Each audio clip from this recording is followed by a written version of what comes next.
इसी अयोध्या धाम पर संपूर्ण मानवता को अपने दिव्य आलोक से प्रकाशित करती हुई नज़र आ रही है। और राम राज्य की जब हम कल्पना करते हैं तो कहा जाता है कि 11,000 वर्षों के दौरान कभी किसी की अकाल मृत्यु नहीं हुई, किसी भी पिता के सामने उसके पुत्र की मृत्यु नहीं हुई, यहाँ तक कि इस पूरे शासनकाल में किसी भी दुर्घटना से किसी की मृत्यु नहीं हुई। कहीं पर आगजनी की खबरें नहीं आईं, किसी के रोगी होने की खबरें नहीं आईं।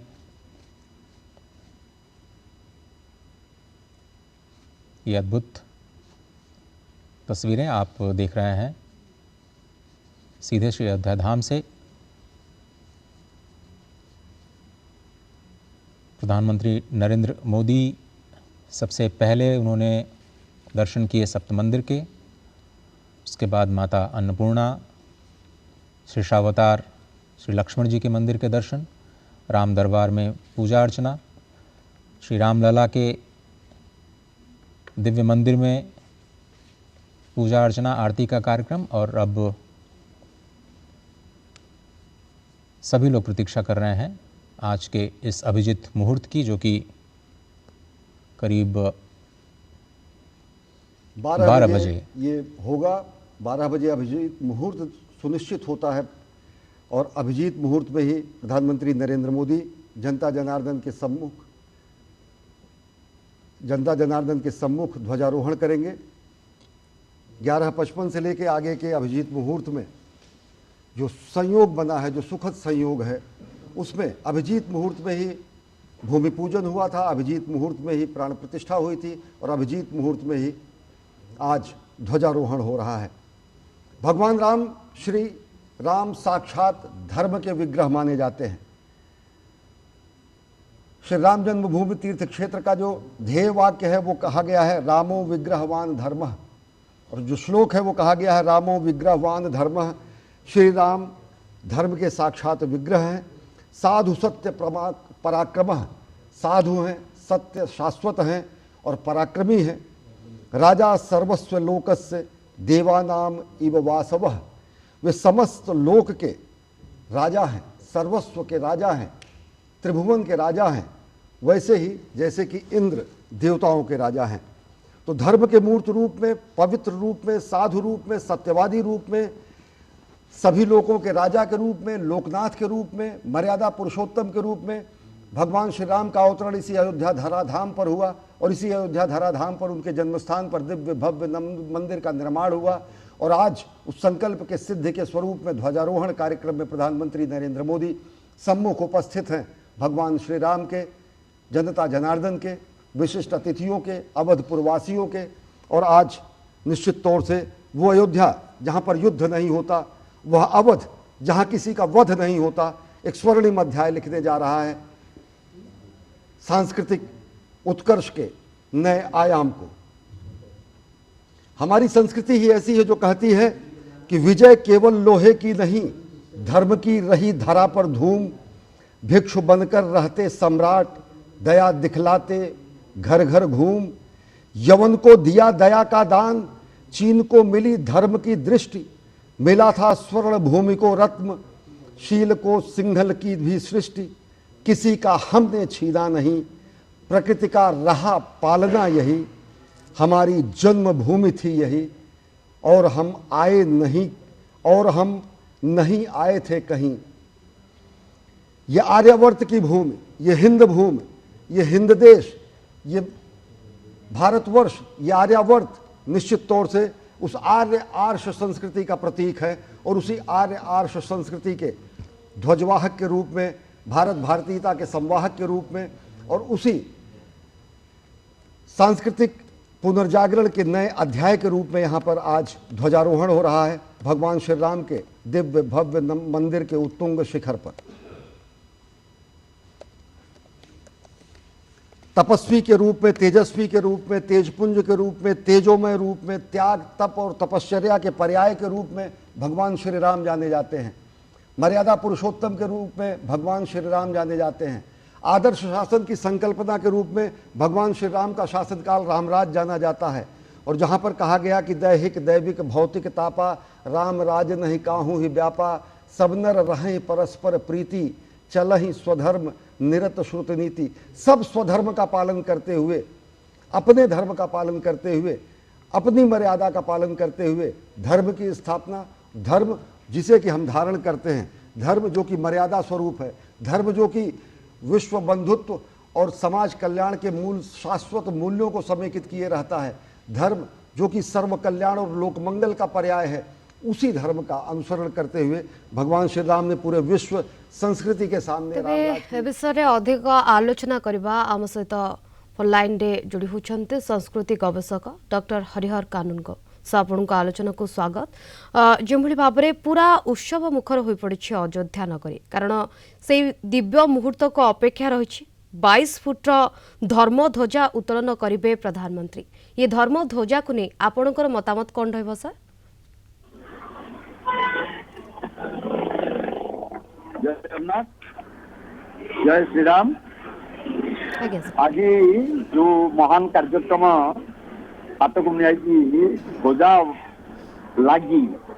आपणकर मंदिर है माने ध्वजा ध्वजा न रही मंदिर शोभा वर्धन हम ना। तेणु आज माननीय प्रधानमंत्री जो कार्यक्रम हाथ को नहीं अयोध्या भली एक पवित्र पीठरे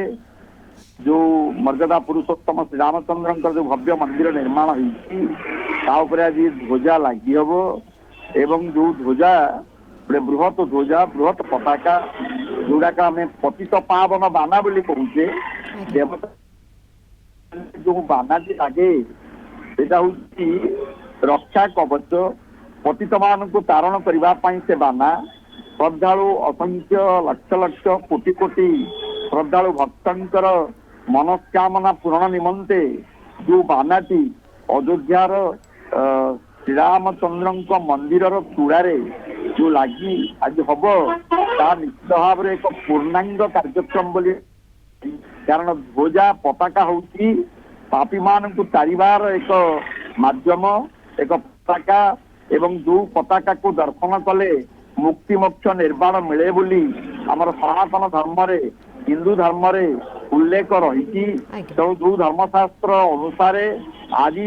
जो कार्यक्रम टी आयोजन करा जाउची एवं समग्र भारत वर्षर साधु संत मान मेलरे आज आमर भारत वर्षर यशस्वी प्रधानमंत्री माननीय नरेंद्र मोदी महोदय आज जो कार्यक्रम करिवे ताहा असंख्य अगणित समग्र पृथ्वी रे रहुथिबा सनातन धर्मी भारतीय मान मध्यरे भारतीय मान मनरे गोटे आध्यात्मिक चेतना सृष्टि होती जो चेतना आगामी दिन में प्रत्येक कलिजुगर कलिहत मानव को ज्ञान दब एवं प्रत्येक भितर से आध्यात्मिक चेतनार उत्तरण हम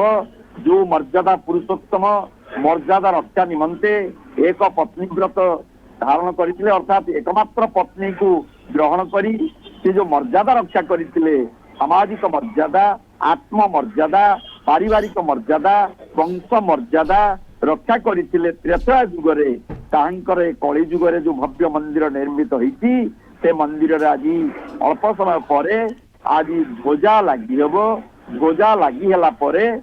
मंदिर तलेवर मंदिर शोभा आहुरी सुंदर देखा बिल्कुल सर जेमते आपण सूचना देउछन्ते मंदिरर शोभा आहुरी द्विगुणित हेबो जेतबेले ध्वजा लागिबो ध्वजार महात्मा विषय मध्ये आपण कहले आपण को ठारो टिके विस्तृत भाव रे जानिबा पई चाहिबो पताकारे कोविदार वृष रहिछि ओम लेखा सहित उज्जवल सूर्यंकर चित्र मध्ये रहिछि ये महात्मा संपर्क रे आपण को मुखर टिके जानिबा पई चाहिबो सर बंधु मर्यादा पुरुषोत्तम श्री राम होउचंती सूर्यवंकर दायाद सूर्यवंशी रामचंद्र बोली कहा जाए आपन जो सत्य त्रेता द्वापर कली चारि जुगर जो अवतारणा कर सत्य जुगरे नृसिंहनाथ त्रेता जुगरे रामचंद्र रघुनाथ द्वापर जुगरे कृष्ण गोपीनाथ कली जुगरे जगन्नाथ तेणु चारि देवता भितर त्रेता जुगर मर्यादा पुरुषोत्तम श्री रामचंद्र जे कि राजा दशरथ एवं माता कौशल्या गर्भजात संतान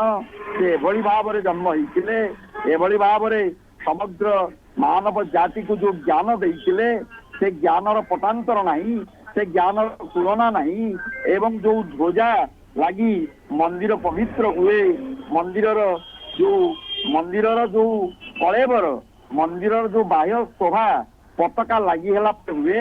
ମଣିଷ ଯେଭଳି ଜନ୍ମ ହେଲା ପରେ ଯେମିତି ପୋଷାକ ପରିଚ୍ଛଦ ଧାରଣ କରେ, ସେମିତି ମନ୍ଦିରଟା ତିଆରି ହେଲା ପରେ ଆଜ୍ଞା। ମନ୍ଦିରର ଅଗ୍ରଭାଗରେ ଯୋଉ ସୂର୍ଯ୍ୟ ପତାକା ଯେ ସମଗ୍ର ମାନବ ଜାତିକୁ ସୂର୍ଯ୍ୟ ଭଳି ଆଲୋକ ପ୍ରଦାନ କରିବ, ବିବେକ ଭଳି କର୍ମ କରିବା ପାଇଁ ପ୍ରେରଣା ଦବ ଏବଂ ଜ୍ୟୋତି ସ୍ୱରୂପ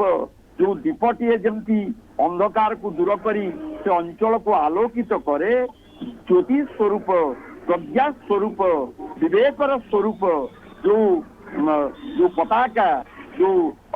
ରାମ ମନ୍ଦିର ରାମଙ୍କର ପତାକା, ସେ ପତାକା ହଉଛି ସୂର୍ଯ୍ୟ ପତାକା। ସୂର୍ଯ୍ୟ ଭଳି ତେଜିୟାନ, ସୂର୍ଯ୍ୟ ଭଳି ଆଲୋକମୟ, ସୂର୍ଯ୍ୟ ଭଳି ପରମ ବ୍ରହ୍ମ,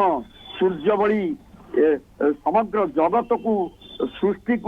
ଜଗତକୁ ରକ୍ଷା କରିବା ପାଇଁ ଏ ପତାକାର ଆବଶ୍ୟକତା ଥିଲା। ପତାକା ଯୋଉ ପ୍ରକାର ତିଆରି ହେଇଛି, ଯେତେ ଲମ୍ବ, ଯେତେ ଓସାରର ବିଶାଳକାୟ ପତାକା, ଏ ପତାକାକୁ ଯଦି ଆମର କଳିଯୁଗର କଳିହତ ମାନବ, ରକ୍ତମାଂସ ଦେହଧାରୀ ମାନବ ଏ ପତାକାକୁ ଦର୍ଶନ କଲା ପରେ ନିଶ୍ଚିତ ଭାବରେ ମୁକ୍ତି ମୋକ୍ଷ ନିର୍ବାଣ ପାଇବେ, ଏଥିରେ ସନ୍ଦେହର ପ୍ରକାଶ ନାହିଁ। ଏବଂ ଏହି କାର୍ଯ୍ୟକ୍ରମଟି ସମ୍ପୂର୍ଣ୍ଣ ହେଇଗଲା ପରେ ଏକ ପୂର୍ଣ୍ଣାଙ୍ଗ ଭବ୍ୟ ମନ୍ଦିରରେ ପରିଣତ ହେଇଯିବ। ଶ୍ରଦ୍ଧାଳୁ ଭକ୍ତ ଦର୍ଶକ ମାନେ ଅଯୋଧ୍ୟାରେ ଏହି ମର୍ଯ୍ୟାଦା ପୁରୁଷୋତ୍ତମ ଶ୍ରୀରାମଚନ୍ଦ୍ରଙ୍କର ଦର୍ଶନ କରି ନିଜକୁ ଧନ୍ୟ ମନେ କରିବେ। ସାର୍, ସେ ଭବ୍ୟ ମୁହୂର୍ତ୍ତକୁ ତ ସମସ୍ତେ ଅପେକ୍ଷା କରିଛନ୍ତି ଯେତେବେଳେ ଧ୍ୱଜା ଉତ୍ତୋଳନ କରାଯିବ, କିନ୍ତୁ ଇଏ ଧର୍ମ ଧ୍ୱଜା ସମସ୍ତେ ଅପେକ୍ଷା କରି ରହିଛନ୍ତି ଧର୍ମ ଧ୍ୱଜାକୁ ଦର୍ଶନ କରିବା ପାଇଁ। ଆଉ ଏକ ବିଶେଷତ୍ୱ ସମ୍ପର୍କରେ ଆପଣଙ୍କ ସହିତ ଆଲୋଚନା କରିବୁ।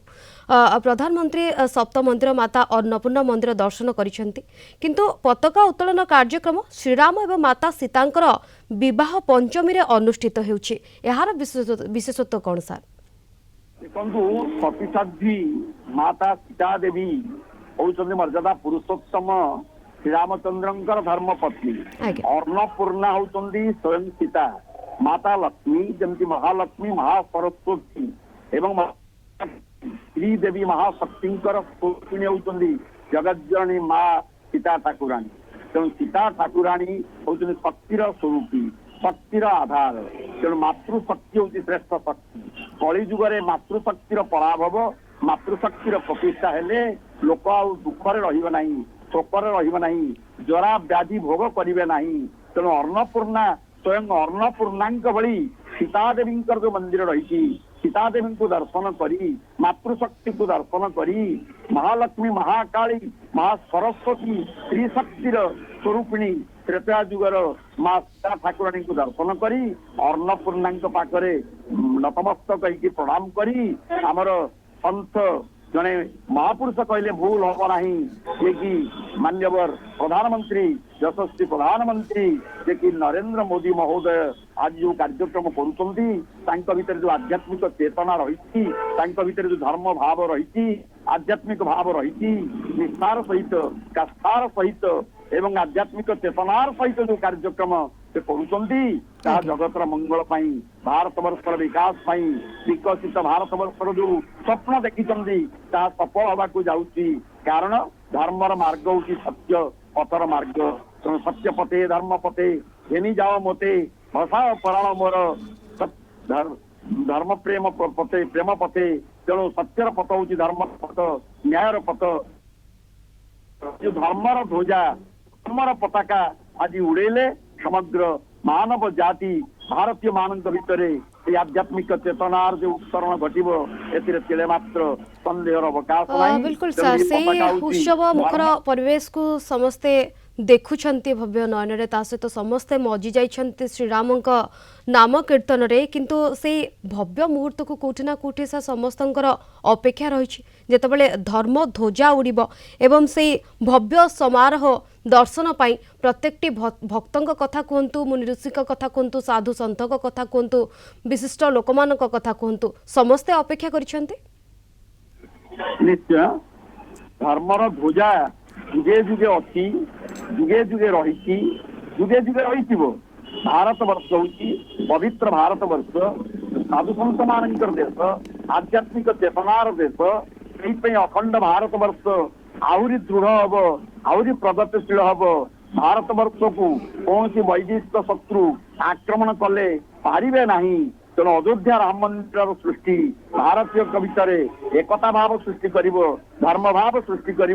मानविक मूल्यबोधर प्रतिष्ठा हम मनीष पणियार जागरण घटव तेणु मो विचार ये जो धर्मर ध्वजा ये जो पतित पावन ध्वजा जहाँ आज लगी हम मर्यादा पुरुषोत्तम श्रीरामचंद्र मंदिर चूड़े विशालकाय पताका जो पताका को दर्शन करी माने मुक्ति मोक्ष पाइबे पाप खंडन करिवे महाप्रभु मर्यादा पुरुषोत्तम श्रीरामचंद्र भगवान कृपा पाइबे यह हूँ दृढ़ विश्वास दृढ़े तरंती मझी मझी क्या बुढ़ी मरती तेणु जो मान पाखे विश्वास रही विश्वास मिलई हरी तर्के बहुत दूर आज जो मैंने विश्वास सहित जो मैंने आज यही ध्वजा दर्शन करेंगे यही धर्मर ध्वजा को दर्शन करी मन को दृढ़ करेंगे पवित्र करेंगे धर्म भाव रे उज्जीवित हेबे ये जो ज्ञान ये जो विचार ये जो विवेकानुमोदित कर्म करिवार जो प्रेरणा आज ध्वजा जो लगी उच्च महोत्सव जना पड़ुची तेणु आगामी दिन में अयोध्या भगवान मर्यादा पुरुषोत्तम श्रीरामचंद्र दर्शन लाभ करी कृपा आशीष लाभ करी निजर जीवन को धन्य करने संगे संगे सबु काम सफलता मिल मनीष निजर काम क्रोध लोभ मोह मद माश्चर्य जो षड़ रिपु रही कुप्रवृत्ति रही दूर करी धर्म मार्ग रे आध्यात्मिक चेतना रे उज्जीवित होई निजको परिवर्तन करिवे भगवान मर्यादा पुरुषोत्तम श्रीरामचंद्र जे कि उत्तम पुरुष भगवान श्रीरामचंद्र होउचंती उत्तम पुरुष कलिजुगर प्रत्येक मनीष भितर से उत्तम पुरुषर भावना उत्तम पुरुष हेबार चेतना समस्ते लाभ करंतु जो माने आपणकर कलिंग टीवी परदार देखुचंती अन्य टीवी परदार देखुचंती सतराचर जीव जगत आज जो माने अयोध्यार भव्य रामचंद्र मंदिर ध्वजा लगी उस महोत्सव को दर्शन करुचंती महाप्रभु श्रीरामचंद्र समस्त को कृपा करंतु आशीष प्रदान करंतु समस्त दुख दूर बिल्कुल सर जमती आपण आम सहित आलोचना करुछंती समस्ते से भव्य समय को अपेक्षा करिछंती कारण प्रत्येकटे पाई यह ऐतिहासिक मुहूर्त आउ एक विशेषत्व संपर्क में आपण सहित आलोचना करने को चाहबू यही पताका उच्चता 10 फुट एवं लंबा रही किंतु सर आपण सहित एक विशेषत्व आलोचना करने को चाहबू जेतेबेले आमे पताका देखू यह साधारणतः त्रिकोणीय सदृश थाए कहीं पताकाटी त्रिकोणीय सदृश थाए तार विशेषत्व कौन रही पताका हूँ हनुमान सिंबल प्रतीक हनुमान होउचंती विघ्न विनाशक जमती गणनाथ गणेश होउचंती विघ्न विनाशक सेमती पताका विघ्न विनाश करने ये पताकार सृष्टि एवं त्रिखंडी पताका भली आप देखिए जिते महाप्रभु जगन्नाथ रथयात्रा हुए नंदीघोष रथर से ही पताका लगी था कारण से नंदीघोष रथर पताकार था कपिध्वज हनुमान मर्यादा पुरुषोत्तम श्रीरामचंद्र श्रेष्ठ भक्त जे कि हनुमान जे कि विघ्न विनाशक जे कि सबु विघ्न को जे दूर कर पारती समस्त कष्ट दूर कर पारती जो माने हनुमान चालीसा करुचंदी से माने जानिचंदी जे आ भितर केते शक्ति रही ता भितर मातृशक्ति एवं पुरुषत्व जागृत रही मातृशक्ति सहित से पुरुषत्व मिटी जाए से असीम बलर पराक्रम मनीष हासिल करे जहाँ भगवान श्रीरामचंद्र एकनिष्ठ भक्त हनुमान पाखे थिला हनुमान माध्यम लंका विजय करते दशशिरा रावण को परास्त करी गर्व अहंकार दर्पर प्रतीक स्वरूप जो रावण विश्ववा ऋषिंकर पुत्र तांको पाखरे धर्म बल थिला केवल अहंकार जोगु से धर्म बल क्षय होगला पापर बल बढ़ीगला फल विनाश घटिला तेणु पताका जो विशाल पताका जो पताका त्रिखंडी पताका तीनोटी खंड त्रिकोण धर्मी पताका जो त्रिकोण धर्मी पताका सते कपिध्वज विराजमान करिचंदी पताका को जो माने दर्शन करिवे से माने मो विचार रे मुक्ति पाइबे पाप को दूर करिबा पाई एई धर्मर ध्वजा एवं पाप को नष्ट करिबा पाई एई धर्मर ध्वजा रूपरे कपिध्वज रूपरे हनुमान ध्वजा रूपरे आज सभा उपरे आज जो ध्वजा लागिबो ये ध्वजा साधारण ध्वजा नुहे ये पताका साधारण पताका नुहे ये पताका समग्र मानव जाति विश्ववासी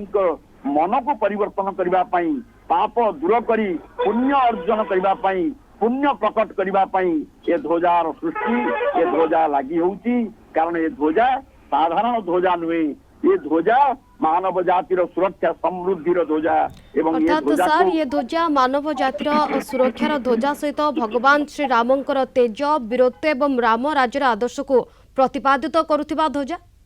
ठीक ठीक ठीक राम राज्यर प्रतिष्ठा पाई ये ध्वजा लगी होची राम राज्य कहले आमे समस्ते भले रहिबा वैकुंठ समान अटे सही घर परस्पर स्नेह जही थाए निरंतर जो परिवार वैकुंठर परिणत हो राम राज्यर प्रतिष्ठा हो बोध हुए मर्यादा पुरुषोत्तम श्रीरामचंद्रंकर ये जो भव्य मंदिर अयोध्या प्रतिष्ठा करा जायछि यार मूल लक्ष्य होउछि कलिजुगर कलिहत मानव भितरे अहंकार दूर हो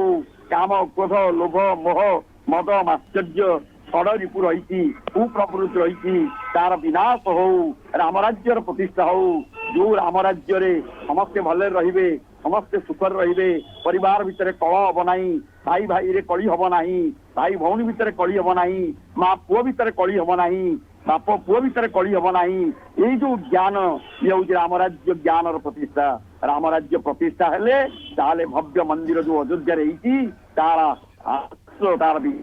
तार भविष्य चेतना ता निश्चित भाव में आगामी युव पीढ़ी को अनुप्राणित करिव समस्ते निश्चित भाव में अयोध्या जाई से भव्य मंदिर को दर्शन करी निज को धन्य मन करिवे निज को कृतार्थ मन करिवे कारण ये धर्मर पताका ये कलिजुगर एकमात्र धर्मर पताका जो कलिजुगरे धर्म ही सत्य सत्य ही धर्म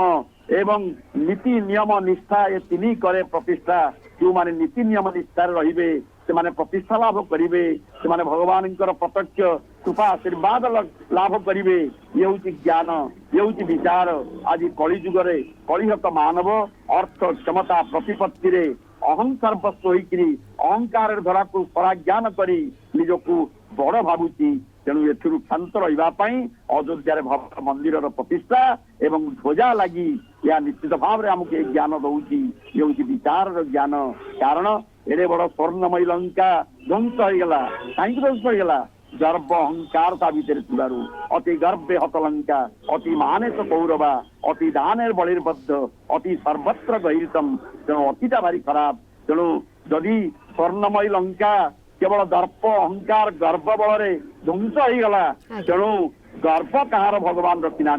कारण से गर्व गंजन नरहरी भगवान मर्यादा पुरुषोत्तम श्रीरामचंद्र केते नम्र केते उदार केते विनयी भगवान होते भी समस्त पाखे हाथ जोड़ी विनम्रतार सहित गुहारी करती विनम्रतार सहित समस्त दुख सुख शोक माने समस्या सब से शुणी जो राजा होती अयोध्या एवं भातृभक्तिर पराकाष्ठा देखई सान भाई अनुज भरत को से राजा निजे राजा ही नांती पितृ सत्य पाड़ी 14 वर्ष वन को जाइछंदी वनवास होइछंदी ता पर दिन राजा होइतांदे से किंतु पितृ सत्य पाड़ी 14 वर्ष वनवास गले एटा होची मणिषपणिया एटा होची मानविक मूल्यबोध मर्यादा दिए से पितामाता को भल पाए से पितामाता को गुरुत्व दिए से ही अनुभव कर जीवन कौन जीवनत्व कौन जीवन दर्शन कौन मणिषपणिया कौन कौन करवा उचित कौन न करवा उचित ये ज्ञान प्रत्येक भितर सृष्टि होगा दरकार से मो विचार रे अयोध्या भली एक पवित्र पीठरे जो राम जन्मभूमि ठारे जो भव्य मंदिर निर्माण होती ये मंदिर साधारण मंदिर नुहे जगतर कल्याण मनुष्य जाति को परिवर्तन करने जमती आपण सूचाई देउथिले सूचना मध्य हमको दउथिले धर्म ध्वजा संपर्क रे एवं ए विशेष मुहूर्त रे आम सहित जोड़ी होइथिबारु अनेक अनेक धन्यवाद आपनको। तेबे सेही विशेष मुहूर्त धर्म ध्वजा पाई ये समस्त प्रस्तुति आपण माने देखुछंती पंडित माने रहिछंती नाम संकीर्तन करा जाउछि से भव्य मुहूर्त